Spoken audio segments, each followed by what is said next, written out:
Some betrayals are so profoundly devastating they completely shatter your perception of reality in an instant.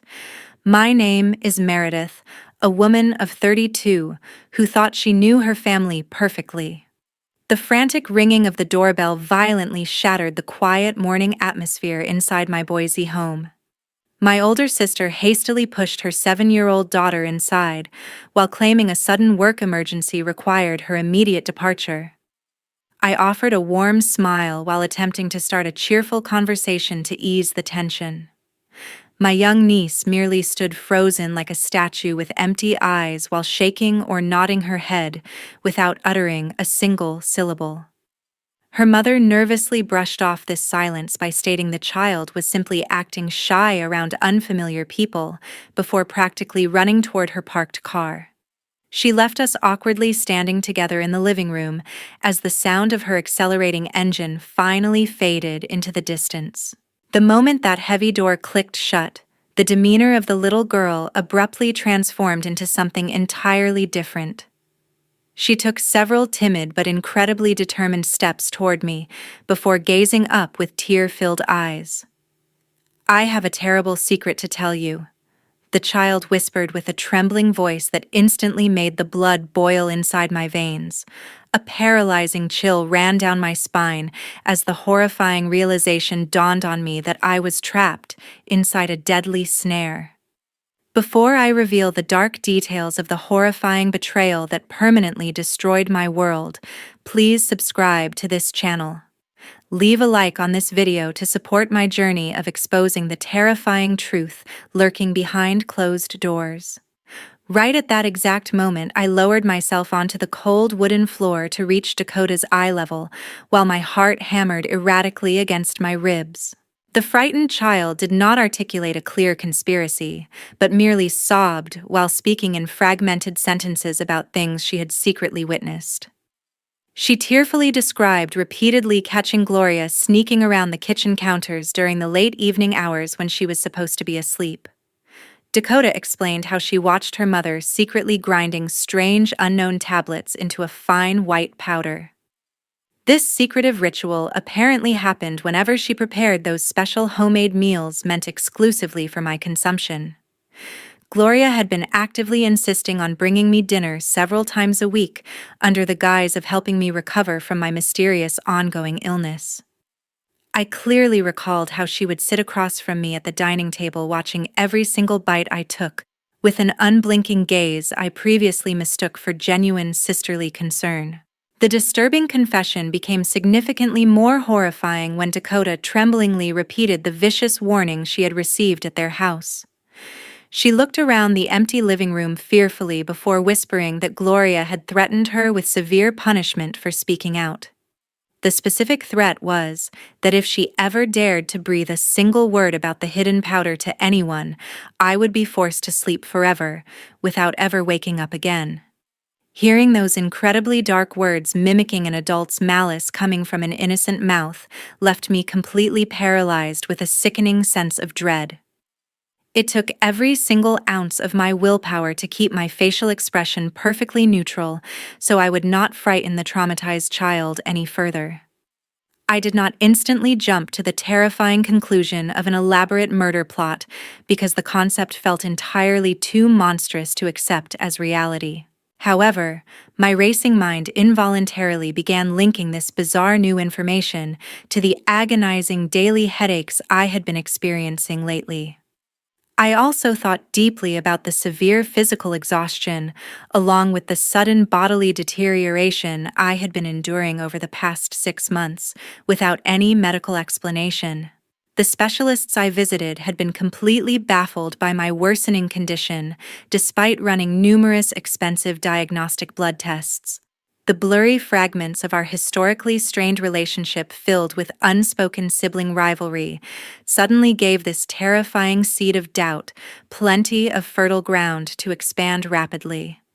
Gloria had always harbored a quiet resentment toward me regarding the way Dad distributed his affection before he passed away.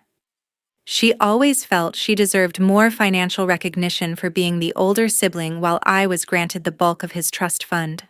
My deteriorating health conveniently aligned perfectly with her sudden renewed interest in visiting my house to offer her unwanted caregiving services.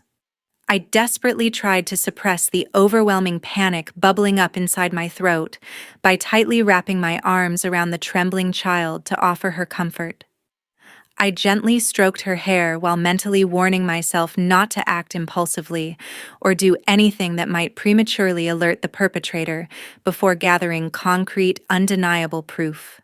Acknowledging the grave reality of the situation, if the child's fragmented story proved to be entirely accurate, required me to remain incredibly composed under extreme emotional pressure. I firmly decided to completely conceal my growing suspicions behind a mask of perfectly normal behavior to protect both my own life along with the safety of the little girl. I whispered soothing words of reassurance into Dakota's ear, promising her that everything would be completely fine as long as we kept this conversation a strict secret between us. She quietly nodded against my shoulder while slowly releasing her tight grip on my shirt collar. Taking a deep, long breath to steady my shaking nerves, I prepared myself mentally to initiate a silent but thorough investigation right here, within the confines of my own home. Later that same afternoon, while Dakota was finally sleeping peacefully on the living room sofa, I began systematically searching every single corner of my house. A profound sense of high alertness guided my movements as I meticulously inspected the specific areas Gloria frequently accessed during her so-called caregiving visits. I pulled out every drawer in the kitchen and rummaged through the dark shelves of the pantry without discovering anything remotely suspicious. The frustrating deadlock dragged on for several exhausting hours, making me desperately want to abandon the entire secret investigation altogether.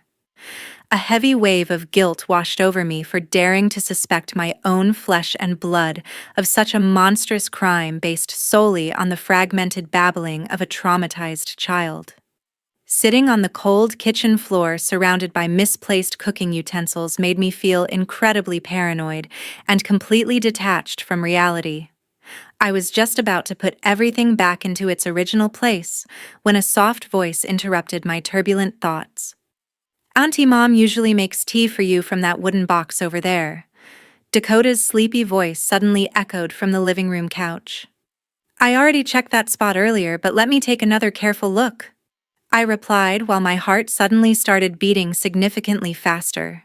A chilling realization hit me as I remembered Gloria's rigid daily habit of always insisting on brewing my evening tea herself from that specific container. I immediately rushed back to the kitchen counter to retrieve the ornate wooden tea box hidden deeply inside the uppermost corner cabinet. I emptied the assorted tea bags onto the granite surface before pressing my trembling fingers firmly against the soft velvet lining the interior bottom. A subtle hollow sound echoed back when I tapped the wood, causing a massive surge of adrenaline to flood my entire nervous system. I grabbed a butter knife from the drawer to forcefully pry open the false bottom panel cleverly concealed beneath the dark velvet fabric. My hands trembled violently the moment my fingertips brushed against a tiny unlabeled glass vial hidden with terrifying precision inside the secret compartment. The small glass container was completely filled with a fine white powder that perfectly matched the terrifying description Dakota had provided earlier.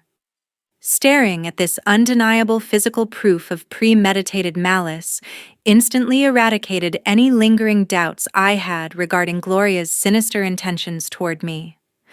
I grabbed my cell phone with shaking fingers to urgently contact my best friend Rachel, who worked as a senior specialist at a local biochemical testing center. I desperately pleaded with her to privately analyze this mysterious chemical substance immediately without logging it into the official laboratory records just yet. Rachel immediately sensed the sheer panic trembling in my voice and agreed to meet me at her testing facility within the next hour to run the necessary toxicology screens. I carefully sealed the tiny glass vial inside a plastic Ziploc bag before securely placing it deep inside my coat pocket to prevent any accidental contamination. Returning to the living room, I crouched down next to the couch to speak with Dakota, using the most reassuring tone I could possibly muster.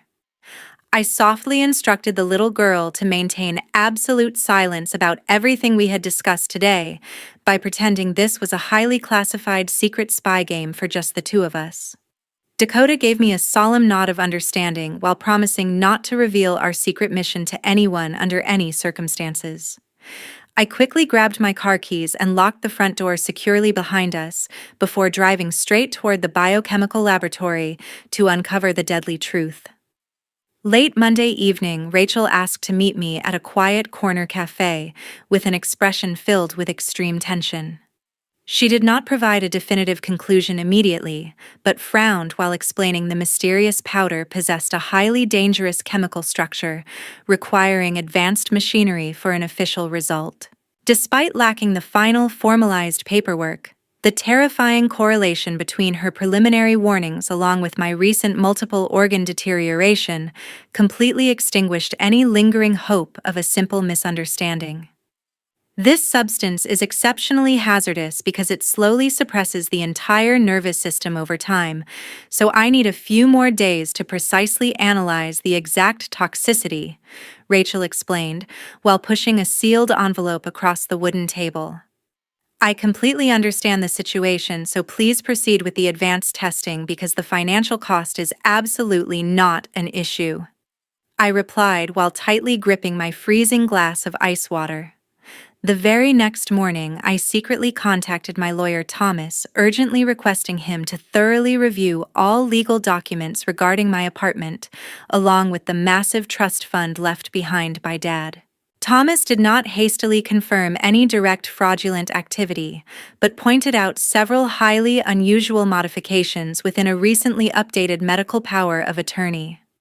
He strongly suggested we needed to conduct a much deeper verification process with the local notary office before making any formal accusations against anyone. Thomas further explained that someone had recently attempted to secretly alter the primary beneficiary status of the financial accounts, using a digital signature that looked extremely suspicious. Learning about this forged medical document made me realize Gloria was simply waiting for me to slip into an irreversible coma to legally strip away my right to make medical decisions. I knew perfectly well that I could not simply rely on sheer luck or hastily contact the local police department when the current physical evidence was technically insufficient to prove an attempted murder charge. Taking this matter to the authorities prematurely would only give the perpetrator ample time to destroy the remaining chemical supplies hidden securely inside her own house. A clever defense attorney could easily argue the dangerous substance belonged to someone else, or was simply a completely misguided dietary supplement purchased online. The only viable option left was to meticulously weave an inescapable trap to catch the ruthless culprit red-handed during the actual act of poisoning my food.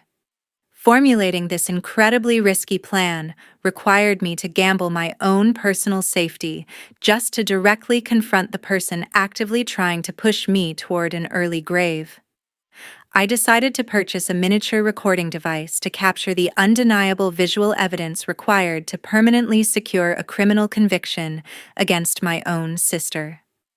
A cold wave of determination washed over my trembling body as I finalized the dangerous logistical details of my upcoming confrontation in the dining room.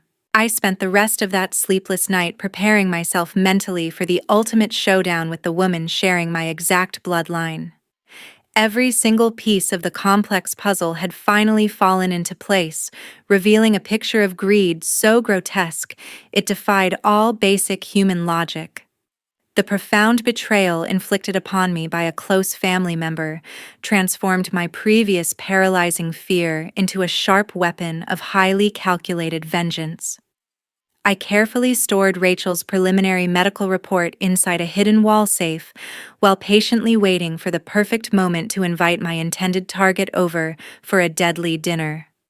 There was absolutely no turning back now, since my continued survival depended entirely on executing this final desperate maneuver flawlessly without alerting her paranoid suspicions. I stared directly at my pale reflection in the bathroom mirror, swearing to myself that true justice would be served regardless of the devastating emotional consequences. On Wednesday evening of that exact same week, I casually picked up the phone to invite Gloria over for a supposedly quiet family dinner. I used the extremely plausible excuse of desperately needing her special homemade chicken soup to help me regain my fading strength after several particularly exhausting days. Before she arrived, I carefully positioned my secondary smartphone discreetly behind a large decorative vase resting on the corner display cabinet in the dining room. I ensured the hidden camera lens was perfectly angled to capture the entire seating area, while secretly praying this incredibly risky gamble would not end in complete disaster. Gloria arrived perfectly on schedule, carrying a large steaming container, while wearing a sickly sweet smile expressing her signature brand of entirely fabricated sibling concern. The suffocating tension inside the room felt almost physically unbearable as I intensely watched every single micro-expression crossing her suspiciously calm face. She did not act overly foolish or display any obviously suspicious behavior while carefully arranging our identical porcelain bowls on the polished wooden table. Her calculated movements were terrifyingly swift when she stealthily sprinkled an unknown substance into my specific serving the precise moment I deliberately turned my back to grab a water pitcher. Although I could not be absolutely certain if the hidden camera captured that microscopic motion perfectly, I fiercely gritted my teeth to proceed with the most dangerous phase of my plan. I intentionally bumped my elbow against the heavy crystal water glass, causing the cold liquid to spill extensively across my side of the expensive dining tablecloth. Feigning extreme clumsiness, I frantically asked Gloria to rush into the kitchen to grab some dry towels before the spreading mess ruined the expensive fabric. Taking advantage of those precious few seconds while she was completely out of sight, I swiftly swapped the exact positions of our two identical soup bowls, with trembling hands covered in cold sweat. You should really try eating this particular bowl first because the seasoning tastes slightly unusual tonight, I stated while pushing the newly swapped portion directly toward her empty placemat. I already ate a large meal at home, so you just focus on finishing yours. Why are your hands shaking so badly? Gloria responded while taking a cautious step backward with her eyes suddenly narrowing into a highly defensive glare. I refused to back down from the intense psychological standoff while sternly insisting that she needed to personally taste her own cooking to verify my entirely fabricated complaint. A suffocating silence instantly descended upon the dining room as the heavy, invisible pressure of my unwavering gaze forced her into a corner she could not easily escape without exposing her guilt. The previously composed mask of a caring older sister completely shattered, revealing an undeniable layer of sheer terror radiating from her rapidly paling complexion. Gloria began nervously stuttering a series of nonsensical excuses about feeling suddenly nauseous before her trembling hands aggressively shoved the porcelain bowl away from her chest. The heavy bowl violently crashed onto the hardwood floor, sending the poisoned liquid splattering everywhere while she frantically scrambled backward away from the table. She completely abandoned her purse on the dining chair before recklessly sprinting toward the front door, like a terrified prey, desperately fleeing from a relentless predator. Listening to the loud slam of the heavy wooden door echoing through the quiet house confirmed that my dangerous trap had successfully captured the horrific truth. Early Thursday morning, I carefully gathered the contaminated soup remnants from my dining floor into a sealed glass container along with the digital video recording before driving Dakota directly to the local police precinct. The lead investigative detective assigned to our complex case, Arthur, reviewed the secretly captured footage with an extreme level of professional caution regarding the strict legal procedures. He firmly insisted that their internal forensic laboratory needed to conduct a preliminary toxicology screening on the recovered food samples before authorizing any official arrests to prevent any disastrous counter-lawsuits from an aggressive defense attorney. Entering the bustling police station triggered an intense panic attack within Dakota, causing the terrified child to completely withdraw into herself, while vehemently refusing to communicate with anyone wearing an official law enforcement uniform.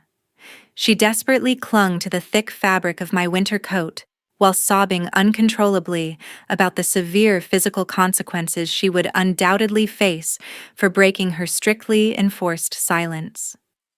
I am so incredibly scared because my mother will punish me terribly if I tell anyone the truth about the hidden white powder. Dakota whimpered while burying her tearful face deeply into my shoulder to hide from the surrounding officers.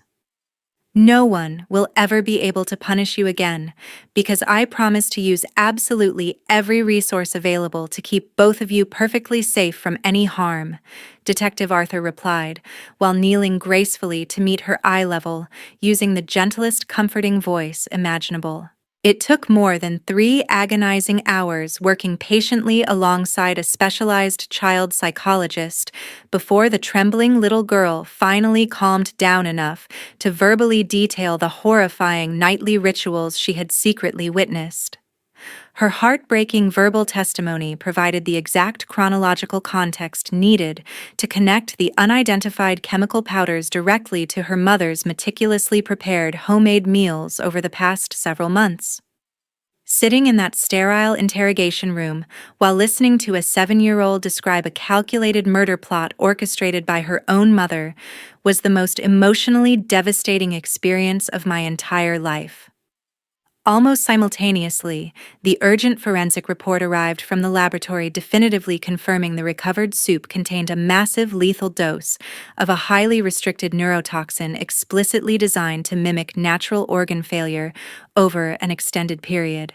This undeniable biological evidence, combined with the damning video recording, provided the presiding judge with more than enough legal justification to immediately approve an emergency residential search warrant for the suspect's entire property.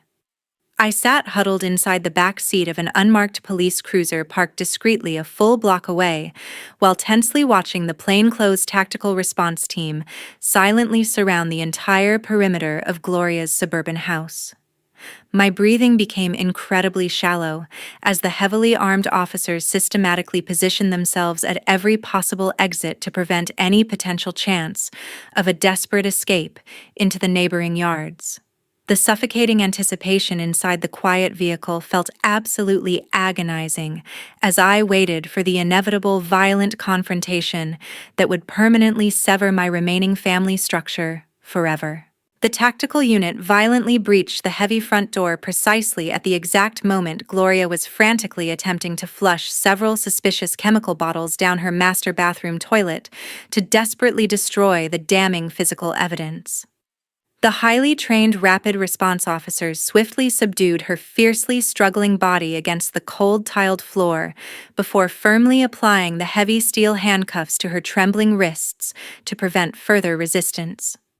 I watched through the darkly tinted car window as they forcefully escorted her out of the house in a state of absolute bewildered shock, while her previously flawless maternal facade completely crumbled into unprecedented public disgrace right before my eyes.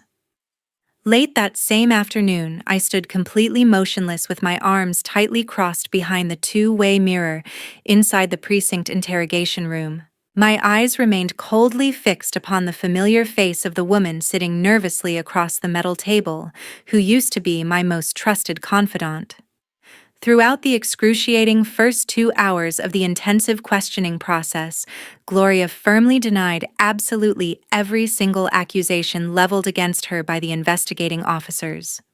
She expertly maintained a sickeningly calm demeanor while desperately attempting to play the role of a highly devoted sibling being falsely accused by a severely paranoid relative. Arthur did not display any visible signs of rushing his interrogation, but instead chose to methodically present each newly acquired piece of gathered evidence to systematically break down her stubborn psychological defense. He slowly pushed the preliminary medical examination documents directly across the scratched table before revealing the highly damning toxicology reports extracted from the contaminated soup bowl. I absolutely did not do anything to harm her, because you people are clearly just trying to coerce a completely false confession out of me.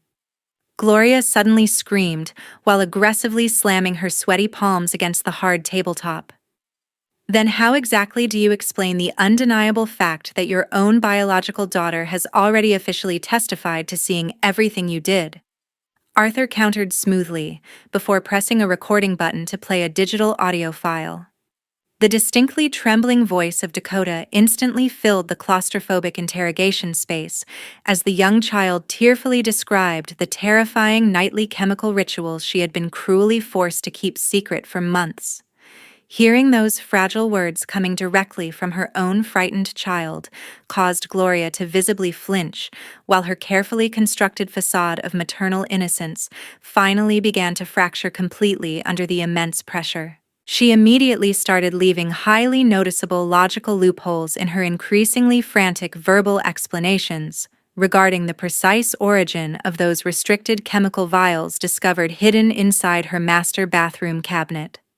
That previously flawless, confident composure rapidly evaporated into a chaotic state of absolute panic as the inescapable weight of the overwhelming physical evidence cornered her completely without any viable exit strategy. The horrifying reality of her utterly failed assassination attempt finally crushed her stubborn spirit, causing her to physically collapse forward onto the metal table while weeping uncontrollably into her folded arms. Her desperate tears very quickly transitioned into a furiously bitter tirade, filled with incredibly vicious remarks about how unfairly Dad had allegedly distributed his substantial financial assets before his passing. She angrily shrieked loudly about truly deserving the entirety of the lucrative trust fund, rather than watching it be foolishly wasted on someone she considered completely unworthy of receiving his prestigious legacy. I felt I could no longer tolerate listening to her endlessly toxic justifications, so I forcefully pushed open the heavy wooden door to step directly inside the starkly lit interrogation room. The sudden loud noise of my unexpected physical arrival instantly cut off her hysterical screaming as she stared up at my face with remarkably wide, terrified eyes. I stood silently looking down at her shivering form with an expression of profound contempt, while firmly refusing to offer even a microscopic ounce of pity. Without raising my voice, I calmly declared she was permanently dead to me from this exact moment forward, regardless of our supposedly unbreakable genetic bloodline. I made it explicitly clear that any remaining emotional connections we once shared were now irreversibly severed forever due to her monstrous financial greed. The incredibly harsh metallic click of heavy steel handcuffs snapping tightly around her wrists echoed loudly throughout the small room to definitively finalize her captivity. Gloria was officially charged, then immediately detained without bail for intentionally attempting to fatally harm another human being, driven entirely by despicable financial motives. 8 agonizing months have slowly passed since that definitive courtroom trial permanently sealed the fate of the woman who deliberately attempted to murder me. I am currently still struggling every single day with an incredibly painful physical detoxification process designed to gradually repair my severely damaged internal organs. My dedicated medical team continuously monitors my delicate condition while slowly introducing new medications to help restore my previously vibrant health. The presiding judge rightfully handed Gloria a definitive life sentence, without any possibility of parole, which officially closed this horrific criminal chapter forever. However, the lingering medical consequences of her insidious chemical poisoning require an extensively long rehabilitation period before my body can truly function normally again. Dakota naturally encountered immense psychological difficulties while trying to adapt after experiencing such a profoundly devastating trauma inflicted by her own mother. The terrified little girl frequently wakes up screaming in the middle of the night, requiring weekly intensive psychological therapy sessions to slowly overcome her deep emotional scars. Dakota has finally started attending a wonderful new school where she is slowly learning how to trust other people again. I recently utilized a substantial portion of the inherited trust fund to purchase a beautiful, modest house located in the quiet suburbs of an entirely different state. The profound silence filling our new home is no longer a symbol of terrifying secrets, but rather a comforting blanket of absolute safety. We desperately needed this absolute fresh start to completely distance ourselves from those toxic memories, while dedicating all my remaining strength to building a peaceful new environment for both of us. Looking back at the entire catastrophic ordeal makes me fully realize the horrifying destructive power of unbridled financial greed within a supposedly loving family. The most painful realization remains that domestic violence extends far beyond physical abuse, especially when it violently forces an innocent child to remain silent in the presence of pure evil. We must never ignore the quiet whispers of terrified children, because their remarkable courage to speak the truth can ultimately save our own lives from complete destruction. This video is an original production created exclusively for educational purposes to deliver a strong message regarding the critical importance of establishing personal boundaries. We aim to teach audiences how to handle severe family crises using pure logic alongside strict legal enforcement methods. Evaluating the entire situation objectively reveals that the brave protagonist protected herself incredibly well by making the highly decisive choice to completely sever all toxic family ties forever.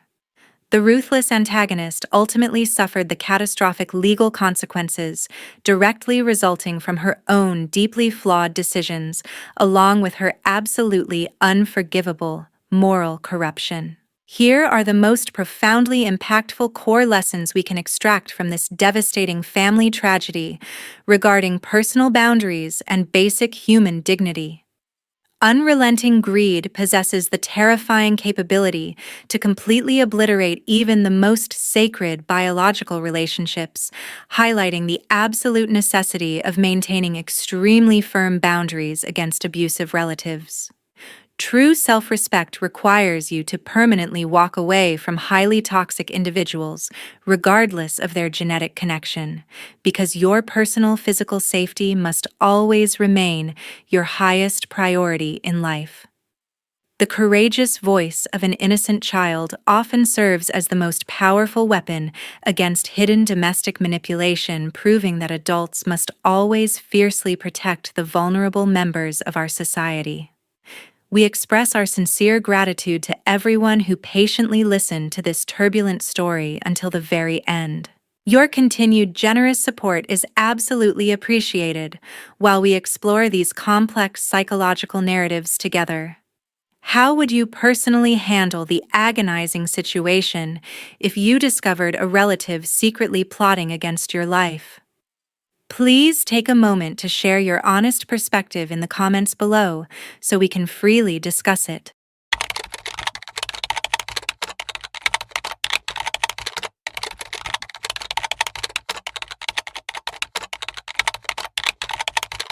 Câu chuyện cho thấy một góc nhìn lạnh lùng nhưng cần thiết về giá trị của ranh giới cá nhân.